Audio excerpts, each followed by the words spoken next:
Saudações, hoje é o dia 21 de julho de 2022 e uma curiosidade que eu quero chamar a atenção é que este vídeo, que é o 436, na realidade faz parte de um total de agora 500 vídeos. Sim, neste momento com este canal passa a ter um total de 500 vídeos. Na realidade eu tenho um problema de nomenclatura aí que ainda não resolvi, mas eu tenho chamado de vídeo. Quando eu digo vídeo 300, vídeo 230, geralmente são vídeos temáticos que eu discorro assim diretamente, sem solo, sobre qualquer assunto, para diferenciar das lives, né? Porque as lives são anunciadas com antecedência, são ao vivo e geralmente com respondendo perguntas ao vivo, geralmente são bem mais de 1h30.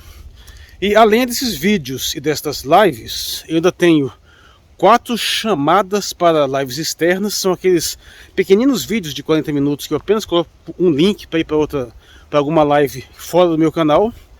Tem também um vídeo não listado, que é a íntegra da palestra sobre a Coreia do Norte, feita com a própria embaixada na Universidade de Brasília. E, além disso tudo, eu ainda tenho 20 vídeos exclusivos para membros, totalizando, afinal, 500 vídeos, porque uma dessas lives está dividida em 2 partes, devido a um problema técnico. Portanto, fica essa curiosidade para registro, né? Claro, não é o vídeo número 500, segundo a minha nomenclatura, mas apenas há um total de 500 vídeos aqui dentro. Queria chamar a atenção para esse ponto.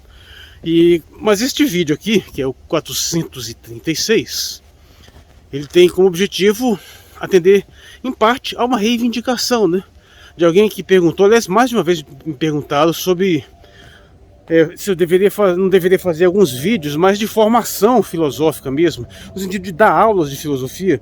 Nunca foi exatamente o meu propósito nesse canal, mas eu posso falar algumas coisas que eu acho que podem ajudar algumas pessoas. Então, nesse sentido, eu vou discorrer agora sobre aquilo que eu considero basicamente 5 níveis de relação com filosofia em si, dos quais, na verdade, só 3 vão ser realmente relevantes para pessoas que estejam de fato interessadas em algum envolvimento mais direto, né? Mas o que é mais importante aqui de estabelecer é a diferença entre estudar filosofia e filosofar, e ser um filósofo. Ser um filósofo significa ter uma determinada atitude intelectual, ter uma visão com uma proposta de tentar compreender ou formular uma série de ideias de autoria própria, né? E isso é facilmente desvinculável do estudo sistemático de filosofia. Então tem essa aqui é a primeira coisa que você tem que prestar atenção se você pretende se iniciar numa vida filosófica, numa vida intelectual. Qual que é a sua relação com esse objeto, né? Com essa área, esse campo do saber. É bom lembrar que eu, por exemplo, eu não estudei filosofia ao longo da minha juventude, ao longo da história do primeiro e segundo grau, porque a disciplina de filosofia tinha sido tirada do currículo pela ditadura militar, né? Então, eu só fui conhecer filosofia como disciplina na universidade. E durante o ensino básico, né, primeiro e segundo grau, essa disciplina de filosofia foi substituída por sucedâneos, um tal de OSPB, que era a Organização Social e Política Brasileira, e EMC, que é Educação Moral e Cívica, que eram disciplinas que tinham como objetivo transportar alguns elementos de tradição filosófica, mas sem vir com toda uma carga maior da tradição, com um objetivo evidentemente ideológico. Ou seja, é por isso que para mim é tão assim, incômodo ficar ouvindo esse pessoal bradando contra doutrinação ideológica nas escolas, que existe, não tem como não existir. Todo e qualquer tipo de sistema educacional vai ter uma doutrinação, sendo inevitável. E ficam falando de doutrinação comunista, né? Mas bom, porque eu tive doutrinação anticomunista escancarada nas escolas. Isso aí não, onde eu estudei. É assim, falando mal mesmo. Mas deixando isso de lado, apesar de eu nunca ter tido essa formação nessa parte estudantil, né? Só quando eu cheguei na universidade, eu sempre fui um filósofo, né? Então eu sempre me posicionei no sentido de tentar entender as coisas com iniciativa própria. E como eu não tinha essa referência mais direta, eu sempre tive uma certa estranheza, né? Porque eu sempre me deparei com um universo de aprendizado em que não dava espaço para isso. Você tinha lá uma série de coisas que você aprendia e você replicava aquilo. Ter uma ideia própria, não, você simplesmente não tinha direito a ter uma ideia própria. Você tem que seguir o que fulano disse, o que tal tradição deixou de dizer, ou o que o cientista está dizendo. Você não tem... não existe uma abertura nesse sistema educacional tradicional para você pensar por si próprio de uma forma assim formal, de uma forma assim estimulada, de uma forma direta. Tem para você aprender os conteúdos, replicar os conteúdos, ter algumas ideiazinhas aqui e ali, mas não para você sistematizar seu pensamento. Isso não existe, essa abertura. Na verdade, eu acho que mesmo hoje ainda não existe. Porque eu percebo isso que nem na universidade você tem isso. Existe, claro, muitas pessoas fazem isso, mas a princípio, toda a estrutura da universidade hoje, ela é feita para você ser replicador de conteúdos prontos, dos quais você não tem nenhuma abertura para você simplesmente colocar uma reflexão totalmente autoral, totalmente própria. Você tem que referenciar obrigatoriamente a sua reflexão em fontes próprias. Só existe um fato para liquidar qualquer dúvida desse assunto. Você pode fazer a obra mais absolutamente genial do mundo, mas se você não tiver bibliografia, acabou, você não é reprovação sumária. Por outro lado, a coisa mais imbecil, mais tosca, mais medíocre, se tiver a bibliografia certinha lá e todas as normas técnicas da BNT2, beleza, pode ser aprovado. Então por aí você já vê que tem uma estranheza.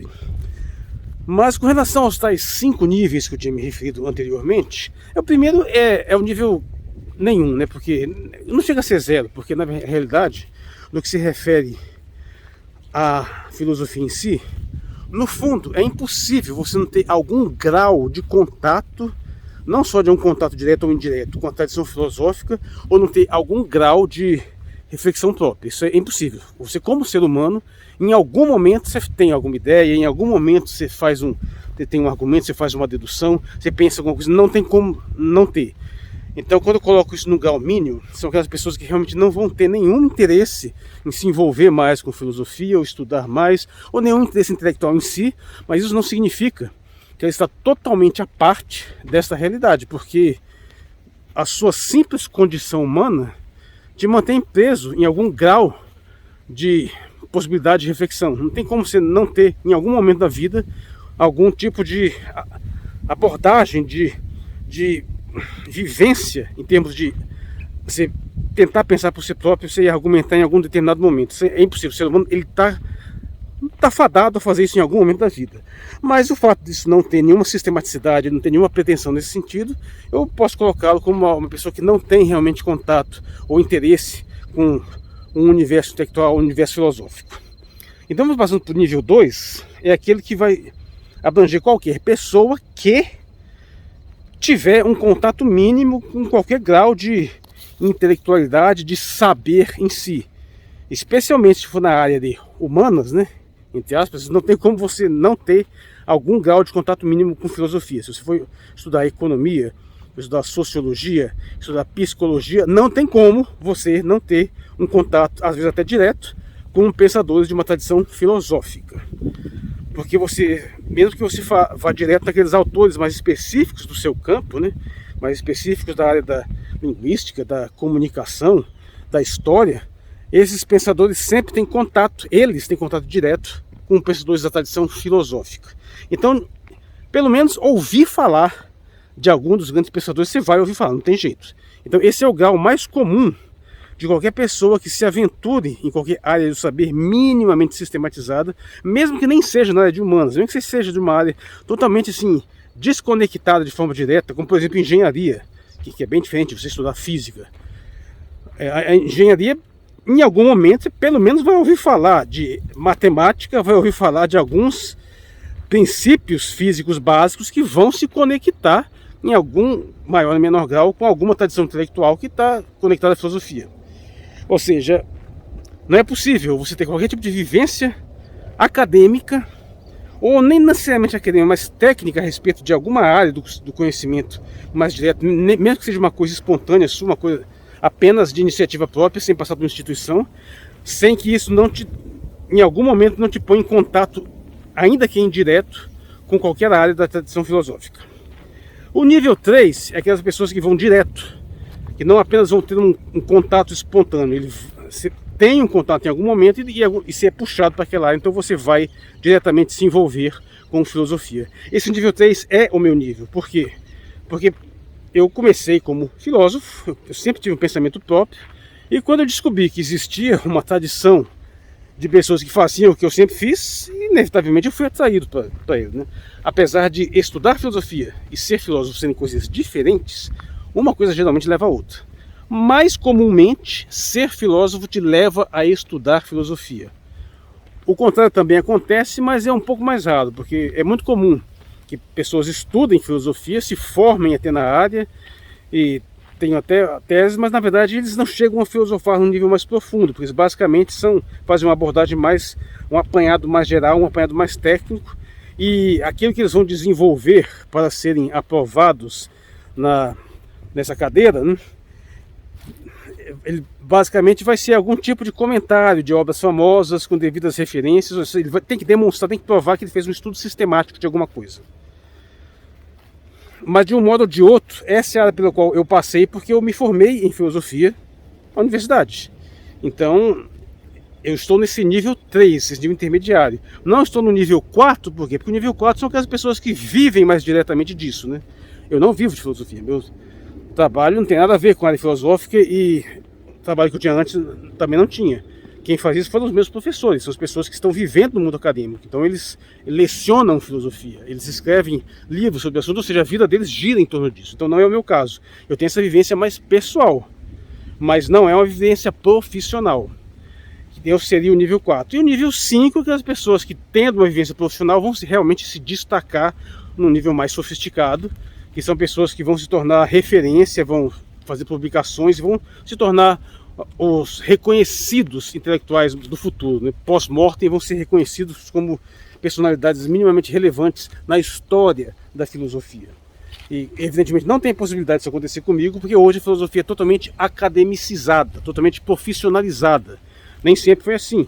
Antigamente havia pensadores totalmente independentes que tinham uma vez até uma produção desvinculada até de instituições, e por uma série de fatores acabavam sendo reconhecidos e abraçados pela tradição. Não existe mais isso. Hoje não tem mais possibilidade de alguém fora da academia ser reconhecido como um nome importante da tradição. Ou pelo menos, não, se vai voltar a ser daqui a algum tempo, não sei. No Brasil, por exemplo, que tem muita discussão a respeito dessas problemáticas de produzir filosofia por aqui, né? Se a gente for destacar um nome que conseguiu, fora da academia, ter uma certa projeção popular, adivinha qual é? Olavo de Carvalho, que infelizmente terminou sua vida de uma forma patética, né? Com uma degeneração intelectual enorme, mas ele teve uma produção intelectual relevante em determinado momento. Não sei que grau de reconhecimento ele tenderá a ter no futuro. Não tenho muitas perspectivas a esse respeito, mas pode vir a acontecer. Mas isso tudo para deixar claro que quando a gente foca nesses 3 níveis relevantes, sem pensar naquele nível da pessoa que praticamente não tem vivência, e sem colocar nesse daqueles que se tornarão os grandes filósofos reconhecidos, você tem basicamente 3 níveis de relação, né? Uma é aquela relação bem superficial, que qualquer tipo de contato com uma área do conhecimento meio que te obriga a ter um contato mínimo com filosofia. Segundo, você vai ter aquele nível onde você vai diretamente se envolver com a filosofia em si. E o terceiro nível, onde além de se envolver, você vai se profissionalizar a esse respeito. Frisando novamente, eu estou no nível 3, no nível intermediário sobre esse meu esquema aqui de conceituação. Bom, dito isso, só queria destacar que quando você tem a pretensão de estudar filosofia mais sistematicamente, é bom notar que não foi exatamente o meu caso, sabe? Eu, num determinado momento da vida, já na idade adulta, para ser mais exato, por volta dos 19 para 20 anos, que eu fui ter uma clareza uma maior clareza do que era de fato a área da filosofia, porque por falta de formação, inclusive em grande parte fora da universidade, né, quando eu comecei a me envolver mais com tradições místicas, tradições esotéricas, que meio que também me direcionaram para um determinado lado, e concomitantemente comecei a estudar isso mais sistematicamente na universidade. Então, de uma certa forma, eu fui lançado nessa direção de um modo mais espontâneo por uma questão de natureza própria mesmo. Eu sempre tive essa tendência a filosofar. Então a minha experiência é um pouco diferente daquelas pessoas que já têm um contato mais direto, como essa geração mais nova teve, porque a filosofia foi reinstituída no currículo escolar, né? E agora querem fazer um estudo mais sistemático. A minha experiência foi diferente, mas não significa que eu não possa dar algumas dicas para quem quer de fato estudar filosofia. E a primeira coisa que eu vou dizer é que quando eu dei aulas, né, eu procurei fazer uma abordagem histórico-temática. Evidentemente não adianta, você não vai ler toda a tradição filosófica, é impossível. É humanamente impossível você ler, conhecer tudo a respeito. Sempre se desdobram novas camadas e subcamadas com graus assim absolutamente infindáveis de refinamento e de aprofundamento. Mas evidentemente existe alguns elementos que são meio que incontornáveis, né? Não tem possibilidade de você dizer que estudou filosofia sem ler Platão, Aristóteles. Não dá, simplesmente não dá. Alguma coisa você vai ter que ler. Não tem possibilidade de você contornar, por exemplo, São Tomás de Aquino ou Santo Agostinho, que são os básicos da filosofia medieval. Muito menos da Idade Moderna, você ignorar Descartes, ou ignorar Kant ou Hume. Então você vai ter que passar por isso. Não existe sim aquilo que você pode dizer de uma bibliografia mínima, básica para você dizer que estudou filosofia na sua vida. Agora, você não precisa dar essa bibliografia aqui, né? Porque eu acho que é óbvio, você vai passar, no mínimo, por alguns pré-socráticos, que normalmente nem tem textos muito profundos, são mais fragmentos, né? Você vai passar fatalmente por Platão. Quando fala Platão, meio que se confunde com Sócrates, né? Mas Platão, Aristóteles, depois os pós-aristotélicos, que você vai pegar um aqui, outro ali, como Plotino, por exemplo, ou que vai se misturar com filosofia medieval, e com filosofia moderna e contemporânea. Se não tem como, se não passar, por exemplo, para pegar os mais recentes por Marx, sim, é meio que incontornável, Hegel, ou Hobbes, ou Locke. Então, assim, existe sim algo de básico. Agora, o que eu aponto é que eu não acho que tem que ser muito rígida essa bibliografia básica. Existem algumas coisas que são muito difíceis de contornar, e existem algumas discussões contemporâneas que é muito complicado você se abster de um determinado tipo de literatura mais pontual. Mas, a princípio, eu não creio que isso impossibilite ninguém de refletir. Isso não impossibilita ninguém de filosofar. Agora, fica difícil de você se credenciar como alguém que você da área, que você estudou a área, se você não tiver esse mínimo, né? Então, é no sentido de você ter algum grau de reconhecimento e ter maior possibilidade de ser levado a sério, porque dependendo da reflexão que você for fazer sobre um tema qualquer, alguém vai simplesmente, você leu fulano? Aí você, não, então você não quer saber o que você tem a dizer. E dependendo do assunto, isso pode ser defensável, isso pode ser relevante. Eu mesmo sempre deixei muito claro que eu sou meio pé atrás com bibliografias mínimas, né? Porque às vezes dá aquela impressão que você tem que passar por determinados pontos da formação obrigatoriamente. Mas assim, tem algumas coisas que eu considero sim incontornáveis, e eu já citei aqui mais de uma vez, né? Que é muito complicado você falar sobre o sistema político contemporâneo, sobre o liberalismo, sobre a nossa noção atual de democracia, sem passar pelo menos pelo contrato social de Rousseau, pelo Leviatã de Hobbes, por Montesquieu. Não necessariamente, eu até faço essa concessão, você não necessariamente tem que chegar e ler a obra do cara, mas tem que ler pelo menos resumos sobre a obra dele. Eu só gosto de citar o Rousseau porque muita gente não sabe, mas o contrato social é pequenininho, tu lê rapidinho, de uma hora para outra. Outro, por exemplo, o discurso do método do Descartes é pequenininho. O Manifesto do Partido Comunista é pequenininho, do Marx e Engels. Então tem algumas coisas que são pequenas, são rápidas de você ler e são extremamente cruciais. Então, por outro lado, tem coisas que são bem mais densas. Por exemplo, o Tratado da Natureza Humana do Hume, que eu acho absolutamente fabuloso e enorme. Eu li aquilo ali tudo, né? Algumas coisas assim são também bem densas. Um livro que eu estudei, fiz um estudo bem sistemático, está no meu site, foi o Livre-Arbítrio de Santo Agostinho, que teve um impacto enorme na minha formação. E eu acho que foi o estudo mais sistemático que eu já vi de um livro, desse livro. Santo Agostinho foi o meu. Foi o que eu fiz na época, está lá na minha monografia Deus me livre. O nome do meu nome é exatamente essa, né? É uma brincadeira com a questão do livre-arbítrio e da existência de Deus. Então tem algumas coisas que você tem necessariamente que fazer. Tem algumas coisas das quais você necessariamente tem que passar. Eu tenho um estudo mais sistemático sobre o De Anima de Aristóteles, também está no meu site. E também sobre o Fédon Platônico e alguns outros livros. Então, assim, eu posso facilmente mostrar que eu fiz o dever de casa, né? Porque isso foi reconhecido, inclusive, pela universidade devidamente credenciada, né? Que é a Universidade de Brasília, Departamento de Filosofia, razoavelmente bem cotado dentro desse universo acadêmico. Mas eu insisto, você para debater comigo, eu não exijo formação de ninguém. Eu só exijo boa disposição, que é o que vai me levar à reta final desse vídeo, que é basicamente que o mais importante de tudo, se você quer ter uma vivência filosófica, não necessariamente um reconhecimento acadêmico, um reconhecimento formal, mas o mais importante de tudo é a sua atitude perante o conhecimento ou o desconhecido, ou a sua atitude perante a ignorância. Isso que é o decisivo. É daí que eu me posiciono com relação a como que eu lido com alguém, se essa pessoa merece uma consideração ou não, né? É simples. Diante das coisas que você não conhece, diante das suas descobertas, como que você reage? Aí é que eu vou dizer, a maioria das pessoas que não têm pretensões intelectuais, elas agem de forma indiferente perante a própria ignorância. O que significa? Que elas se deparam com uma situação onde a ignorância delas está demonstrada realmente. Isso aqui é uma coisa que eu não sei e nunca ouvi falar. E como é que ela reage a isso? Tá nem aí.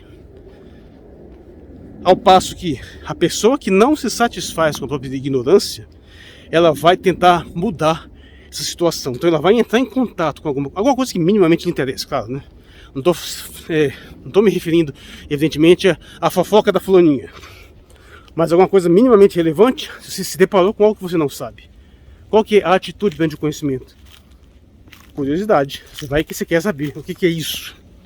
A forma mais básica disso, por exemplo, é quando você descobre um conceito, uma palavra, cujo significado você desconhece.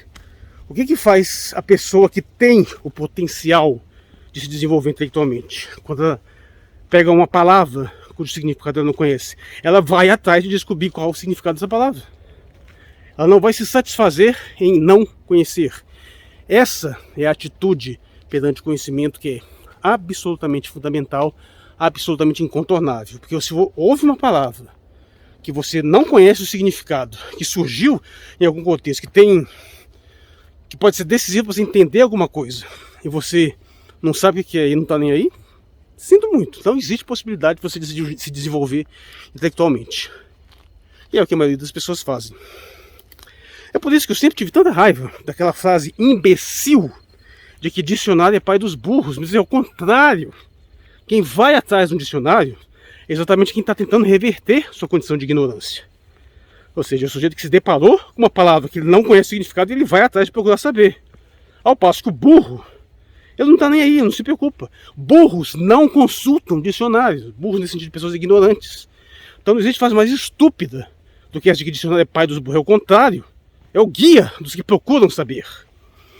Mas num nível mais sofisticado, não basta o dicionário. Você precisa da enciclopédia, que é a referência básica. Na verdade, a minha formação intelectual espontânea, que eu tive durante toda a minha infância e adolescência e para a idade adulta, foi guiado por enciclopédia, para ser mais exato, enciclopédia britânica, né? Tenho lá em casa até hoje os 20 volumes da Mirador Internacional. Era a minha internet da época, né? Tava sempre consultando aquele negócio lá. Então essa atitude em procurar saber, em procurar diminuir a sua ignorância, que é absolutamente crucial para todo e qualquer tipo de empreendimento intelectual. Se você não tem isso, nada pode se fazer. Se você é alguém, sujeito que se conforma com a própria ignorância e não está nem aí para procurar modificar esse estado, acabou. E assim, quando você tendo isso, você tendo essa disposição de procurar saber, procurar entender as coisas, mesmo que você ainda seja muito novo, não tem ainda desenvolvido, muito ainda esteja tropeçando, mas essa é a atitude fundamental que vai diferenciar alguém que tem um potencial e pode vir a se tornar até mesmo um grande pensador, das pessoas comuns que não estão nem aí para isso. Essa atitude perante o conhecimento, isso se aplica diretamente à questão filosófica, porque a filosofia é historicamente o campo do saber em si, né? Ainda hoje. É aquele onde o saber, pelo saber, está sempre se desenvolvendo. Você não tem uma necessidade simplesmente prática. Eu quero saber isso aqui para pegar e para aplicar naquilo ali para resolver um problema e tal. Por favor, nada contra isso, pelo contrário. Mas assim, a filosofia é aquela busca incessante. E todas as áreas do conhecimento humano que não foram cooptadas pelas ciências, quer seja ciências no sentido hard, de ciências naturais, ou aquelas que se pretendem ciências, ou seja, aquelas áreas que são de investigação infindável, elas ainda estão sob o guarda-chuva, né, da filosofia. E não vai deixar de estar nunca. Eu gosto de dizer que um dia estudo de filosofia vai acabar, essa coisa imbecil. Não dê atenção a esse pessoal. Algumas áreas podem ser puxadas mais para dentro da ciência, né? Já tem muitos indícios de que epistemologia é uma área que pode se desvencilhar diretamente do campo filosófico e formar uma área própria, né? Teoria do conhecimento. Mas mesmo que isso aconteça, surgem sub-áreas novas que estão sempre sendo geradas e que sempre vai ter um espaço daquelas áreas que ainda não se especializaram no nível científico, porque elas estão áreas de investigação constante que refletem a simples realidade infindável do universo, que você nunca vai esgotar as perguntas. Então essas áreas sempre continuarão na perspectiva filosófica, na perspectiva da investigação infindável. E até por isso que é impossível você fazer um estudo exaustivo, né, abranger tudo. Não tem jeito. Você vai ter que selecionar algo melhor, mas maior ou menor. Mas inevitavelmente você tem sim aqui uma bibliografia mínima, algumas coisas que você tem que ler para pelo menos ser levado a sério e também para você não ficar reinventando a roda, né? Porque eu desenvolvi pensamentos próprios, né, sistemas de pensamento próprios, para depois descobrir que eles já tinham sido largamente explorados. Eu sempre lembro do fato que tinha uma teoria de surgimento da religião que eu desenvolvi próprio, criei toda uma esquematização de como é que surgiu o pensamento religioso. Quando eu fui ler Hobbes, estava tudinho lá. E também tinha algumas intuições a respeito da formação do conhecimento, que quando eu fui ler Hume, estava tudo lá. Então, assim, não vale muito a pena você ficar reinventando a roda. Ainda que você seja um excelente exercício de reflexão filosófica e pode te levar a uma compreensão. Não estou dizendo que isso não seja bom, não, pelo contrário. Mas se você quiser ter um aprofundamento maior na área filosófica e tentar ir um pouco mais longe, é bom que você esteja informado desses desenvolvimentos para que você já tenha um ponto de partida melhor, né? E você possa ir além. Mas assim, não me alongar demais, esse vídeo aqui não é nem tanto para responder a determinadas requisições, mas acrescentar alguns elementos que em algum momento eu já falei, mas sistematizando melhor aqui, para que você possa ter alguns insights, né, algumas intuições a respeito de como ou iniciar uma vida intelectual, ou como desenvolver mais uma vida intelectual já iniciada, ou talvez se você acha que está numa área assim mais cinzenta, né? O recado final é esse: assumir uma atitude positiva em termos da busca do conhecimento. Você não pode se satisfazer com a ignorância, isso não vai mudar nunca. Por exemplo, se eu estou lendo uma coisa, aparece uma palavra aqui em língua portuguesa mesmo, que eu não sei o significado, eu não descanso enquanto eu vou saber o significado dessa palavra. Embora depois de um certo tempo você comece a ter uma certa facilidade em deduzir o significado das coisas, né? Então tem em mente, essa atitude perante o conhecimento é o mais fundamental. E isso nunca vai mudar. Não importa o quanto você estude, você vai continuar se deparando com coisas que você nunca ouviu falar, coisas que você vai ter que estar correndo atrás para tentar descobrir. Essa é a questão, o posicionamento mais importante. Tudo o mais é derivado desse posicionamento, dessa atitude perante o conhecimento. Bom, eu sou o Marcos Valério XR, no dia 21 de julho de 2022, gravando o vídeo temático 436, que na realidade integra um total de 500 vídeos desse canal, ainda que alguns desses vídeos sejam apenas chamadinhas rápidas. E em breve estarei publicando mais vídeos exclusivos para membros. Obrigado por sua atenção.